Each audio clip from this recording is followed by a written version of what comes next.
Hi guys, మొన్న weekend హ్యాపీగా రూమ్లో తిని పడుకున్న నాకు మా దోస్తుగాడి నుంచి ఒక కాల్ వచ్చింది భయ్య. తెలుసు కదా, మనం జర రిలాక్స్డ్గా హ్యాపీగా ఉంటే బయటోడి కన్నా మన దోస్తుగాడే తట్టుకోలేడు. మంచి రెస్టారెంట్కి వెళ్ళి మంచి ఫుడ్ ఎక్స్ప్లోర్ చేద్దాంరా, నువ్వు అర్జెంట్గా రాయదుర్గం మెట్రో స్టేషన్ వరకు వచ్చేసే అన్నాడు భయ్య. ఏదో నిద్ర మబ్బులో ఆ జల్దీ రెడీ అయ్యి ఆ రాయదుర్గం వరకు వెళ్ళిన. నిద్ర మబ్బులో పడి పైన మబ్బులు చూసుకోలేదు భయ్య. ఇంకా వర్షం వచ్చింది చూడండి, నెక్స్ట్ లెవెల్ వచ్చింది. అసలు ఏ క్యాబ్ కానీ ఆటో కానీ బైక్ కానీ అస్సలు బుక్ అవ్వలేదు. ఫైనల్లీ మా దోస్తుగాడు ఒక క్యాబ్ వేసుకొని వచ్చిండు.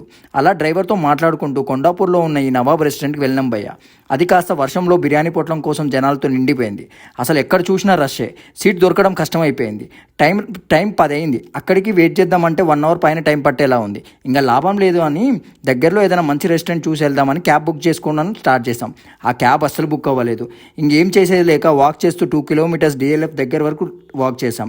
గోల్కొండ చెఫ్స్ దగ్గర అని ఒక రెస్టారెంట్ ఉంది. లోపలికి వెళ్ళిపోయి అంబియన్స్ బాగుందని చూసి జనాలు బాగానే లేరు కదా అని చెప్పేసి లోపలికి వెళ్ళాం. ఫస్ట్ మేమైతే చికెన్ లాలీపాప్స్ చెప్పుకున్నాం. జల్దీ తెచ్చిండు భయ్య, టేస్ట్ కూడా బాగానే ఉండే. తర్వాత butter non with butter chicken కూడా ట్రై చేసాం. అది ఓకే ఉండే. బిల్ మాత్రం బాగానే అయింది.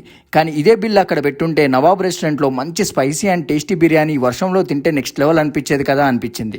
ఇంకా రిటర్న్ వెళ్ళేటప్పుడు మా బాధగడు మా కాదు భయ్య. తిప్పలు పడి ఫైనల్లీ రూమ్కి అయితే చేరుకున్నాం.